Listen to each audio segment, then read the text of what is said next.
सरकार पे 8 लाख करोड़ का कर्ज है, हर नागरिक पे 31,000 का कर्ज। ऐसे में क्या राज्य इसको आगे बढ़ा पाएगा? सभापति जी, सरकार कह रही है कि अब 100 दिन की जगह 125 दिन का रोजगार गारंटी दी जाएगी। ये सुनने में तो अच्छा लगता है, लेकिन कटाई बुआई के मौसम में 60 दिन काम न देने का प्रावधान इस गारंटी को व्यवहारिक रूप से कमजोर करता है। जिन राज्यों में कृषि एकमात्र विकल्प है, वहां मजदूरों के सामने काम भी नहीं, मजदूरी भी नहीं जैसी स्थिति बनेगी। ग्रामीण भारत में कृषि का संकट, मशीनीकरण, जलवायु आपदाएं तेजी से रोजगार खत्म कर रही है।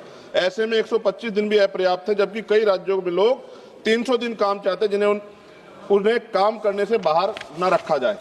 और सभापति जी, दलित आदिवासी हितों का स्पष्ट उल्लेख, मनरेगा से SC/ST समुदायों को जमीन से जुड़े काम, जल संरक्षण, सामुदायिक संपत्तियों के जरिए न्यूनतम सुरक्षा दी गई। नई योजना में SC/ST के लिए पृथक रूप से कोई लक्ष्य सुरक्षा का प्रावधान नहीं।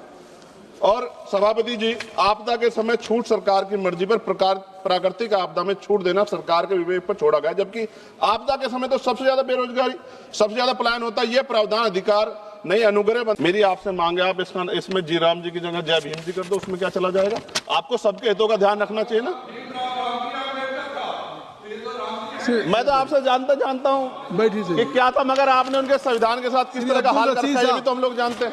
सभापति जी, एक सेकंड भाई, मैं तो सुझाव दे रहा हूँ। आप सर शेखर जी, आप चेयर को कहिए। हाँ सर, आपके माध्यम क्यों कहते हैं? नहीं, थैंक यू। आपने 30 सेकंड मांगा था, 1 मिनट सर, ये बीच में बोल गए, थोड़ा सा वो हो गया। सर मैं खत्म कर रहा हूँ 10 सेकंड में।